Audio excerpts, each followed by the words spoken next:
안녕하세요. 맘띠입니다. 이제 오늘은 컨설팅을 하면서 좀 어머니들이 많이 물어보세요. 이제 자소서가 2023학년도부터 많이 없어졌죠. 2022학년도 같은 경우가 자소서가 많이 좀 빠진 대학교가 많이 있었죠. 지방고등 국립대 같은 경우는 자소서가 거의 모두 이제 폐지가 돼버렸죠. 그러면서 2023학년도 역시 자소서가 미제출 대학교가 늘어났고, 그 다음에 자소서가 이제 없어지게 된단 말이에요.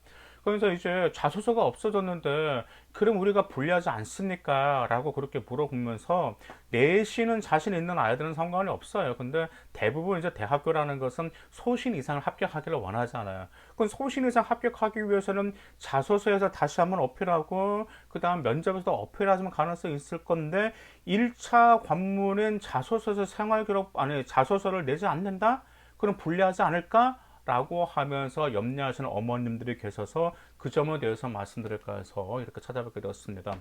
먼저 자소서가 있을 때 하나의 장점은 하나 있었습니다. 어떤 장점이 있었냐면 아이들이 이런 부모님들 계실 거예요. 생활기록부를 딱 보니까 아이가 정말 자기 역량을 발휘할 수 있는 활동이 있고 자기 전공과 관련해서 정말 제대로 되는 활동이 있는데 그 활동에 적힌 생활기록부를 보니까 모든 게 자기 마음에 들지 않은가? 여기에 내가 이 역량도 보이고 이 활동하면서 어떻게 발전했는데 그게 전혀 안 나와 있는 거예요.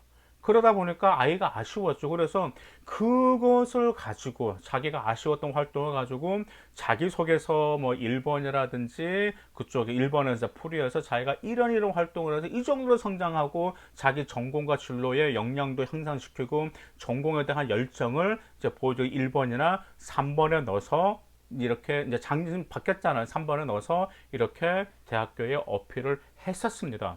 그런 장점이 하나 있었어요. 그리고 또한 자기소개서가 있음으로 인해서 아이들은 또한 무엇을 할 수 있었냐면 자기소개 작성을 하다 보면 금방처럼 자기의 아쉬운 점도 드러낼 수도 있겠지만 자기소개서 2번에서도 거기 이제 대학교마다 발전 가능성에서 리더십을 평가하는 대학교가 있어요. 그래서 이번에서 자기가 리더십을 보여줬던 그런 그런 활동이라든지, 그 다음에 공동체로서의 어떤 팀 협력을 이끌어냈다든지, 근데 자기의 인성을 보여주었다면, 왜냐하면 인성이 20% 서류평가 차지하니까 그런 점들을 보여주면서 자기소개서 다 어필할 수 있었던 장점이 있었습니다. 왜냐하면 인성 같은 경우를 생활기록부에서 보여줄 수 있는 것은 행특에서만 아예 인성이 보인다라고 이렇게 생각하다 보니까 네, 이런 점에 있어서 자소서는 내가 좀 불안하지 않을까, 아니 없어지면 불안하지 않을까라고 하시는 분들이 계셨습니다. 반면에 내신이 좋았던 애들 1점대 뭐 학생들 같은 경우는 솔직히 뭐 자소서가 없어지니까 뭐 좋다라고 하는 학생도 있습니다. 그러면 자소서가 폐지되면서 어떤 또 좋은 장점이 있을까요?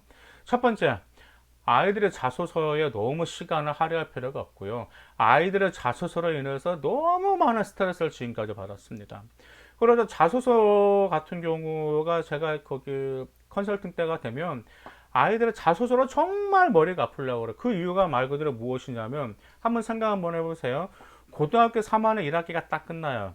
그럼 3학년 1학기 중간고사가 딱 끝나요. 중간고사 끝나면 학교에서 뭐가 나오죠?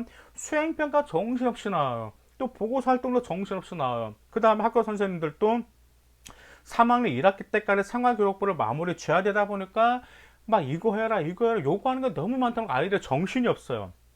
그런 와중에 자소서서 이제 서세 작업이 들어가야 된단 말이에요. 근데 또 한 가지 뭐가 있어요? 기말고사가 다가오고 있다는 점이에요.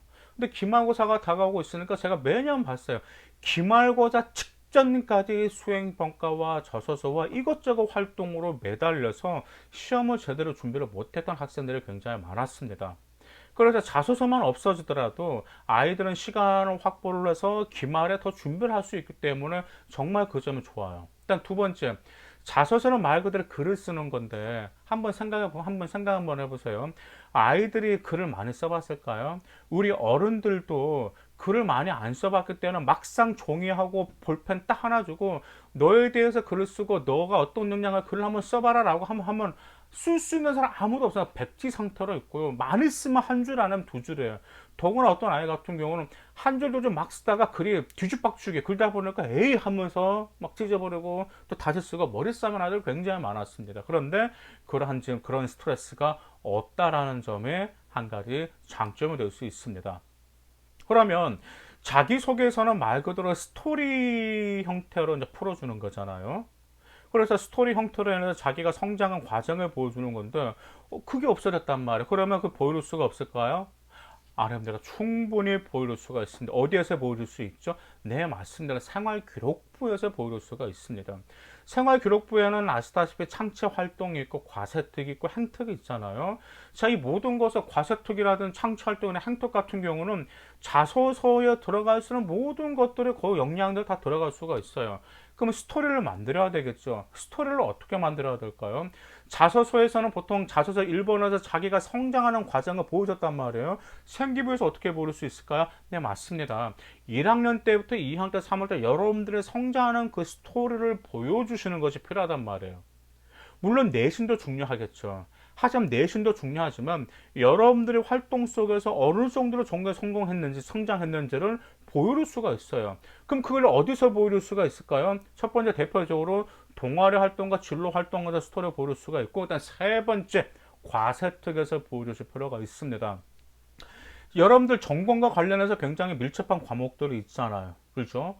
뭐 예를 들어서 뭐 전자전기라든지 그쪽 같은 경우, 뭐 기계 쪽 같은 경우는 말 그대로 미적분하고 물리가 굉장히 중요하죠. 수학 쪽. 그러다 보니까 1학년 때부터 여러분들이 그 수학이라든지 미적분이라든지 물리를 통해서 여러분의 전공과 관련해서 이 기계 쪽, 예를 들어 기계 공학과 관련해서 어떤 역량이 더 발전됐는지 그 점을 보여줄 수 있다라는 말이에요. 그럼 여기서 한 가지 더 문제가 나옵니다. 그렇기 때문에 어떤 문제가 나오게 되냐면, 그 학교에서 수행평가를 줄 때 첫 번째 요소가 뭐죠? 수행평가를 자기 진로와 연관된 수행평가를 할 것을 그래서 학교에서 요구하는 거예요. 왜요? 자기소개서가 폐지가 됐으니까 여러분들 같은 경우는 이제 생활기록부에 여러분의 전공과 관련 성장한 모습을 보여줘야 될 거 아니야.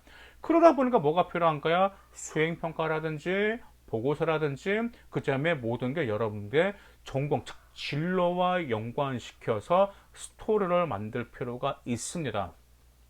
그럼 어떤 분들은 이렇게 말씀하실 거예요. 저도 알거든요. 수행평가에서 가장 짜증나면서 어려운 수행평가가 그냥 어떤 책을 읽고 뭐에 대한 뭘 조사를 해오라가 아니고 그 점에 있어서 본인의 진로와 연관된 어떤 보고서나 수행평가, 그게 가장 어려워요. 진로와 연결시키는 게 굉장히 많이 어렵습니다. 그러다 보니까 이건 솔직히 어쩔 수가 없어요. 일단은 진로와 연결시킬 수 있는 이제 수행평가는 이제 키워드가 필요한데, 이제 키워드 같은 경우는 제가 이제 수행평가 그 매뉴얼 키워드를 그 에듀맘띵 어플에 올렸거든요. 그 보시면 에듀맘띵 어플 들어가면 그게 교육 정보가 있어요. 교육 상담에 있거든요. 교육 상담 클릭하시고, 그 클릭하시면 고수들의 교육 정보가 나와요. 그럼 고수들의 교육 정보 클릭하시고, 필 정보나 필이 반드시 필자 한문이거든요. 거기 들어가 보시면 수행평가 그 매뉴얼들이 있기 때문에 그 키워드를 보시면서 이것은 이 점과 관련해서 내 진로를 심화시킬 수 있겠구나 라는 점에 도움이 될 수 있습니다. 그래서 자소서가 없어졌지만 과세특과 그 다음에 동아리 활동에서 여러분들의 스토리를 보여줄 필요가 있습니다. 그리고 또한 저는 그럽니다. 신입생들 같은 경우 이제 예비 고1, 현재 고1 같은 경우는 동아리 활동을 될 수 있으면 좀 잘 바꾸는 걸 저는 선호하지 않고요. 1학년 때 진로가 뚜렷이 정해지면 정말 좋은데 뚜렷하지가 않으면 본인이 희망하는 계열이 있을 거지. 계열이 있잖아요. 그 계열 쪽과 관련된 동아리 활동을 고1, 2, 3 계속해서 심화시켜서 성장하는 활동을 하게 된다면 그거 역시 자기소개서 소재에 들어갈 스토리를 보여주는 거고, 그다음 과세특에서도 고등학교 1학년 때는 이것저것 많이 활동을 하세요. 그다음 고2 때 여러분의 역량과 장점을 드러낼 수 있는 과목 있죠. 그 점을 심화시켜서 3학년 또 어떻게 발전했는지 그 점들도 계획을 미리 하시기 바라겠습니다. 왜요? 그 모든 게 원래 자소서 1번에 썼던 항목들이고 자소서 2번과 상목에도 당연히 들어갔던 항목들입니다. 그래서 자소서가 폐지가 됐습니다. 자소서가 폐지된 만큼 여러분들은 학교생활 충실하면서 특히 두 번째, 여러분의 전공을 어떻게 심화시키면서 발전된 스토리를 보여줄 것인지 그 점만 잘 생기게 녹아들게 된다면 여러분은 충분히 자소서들 없어도 소신 이상으로 충분히 합격할 수가 있습니다. 왜 제가 그렇게 확답하냐고요? 왜 장담 드리냐면 네, 생활기록부를 지금까지 너무 많이 봐왔고 소신 이상 합격한 여러분의 선배님들 상기부도 너무 많이 봐왔기 때문에 장담을 드립니다. 감사합니다.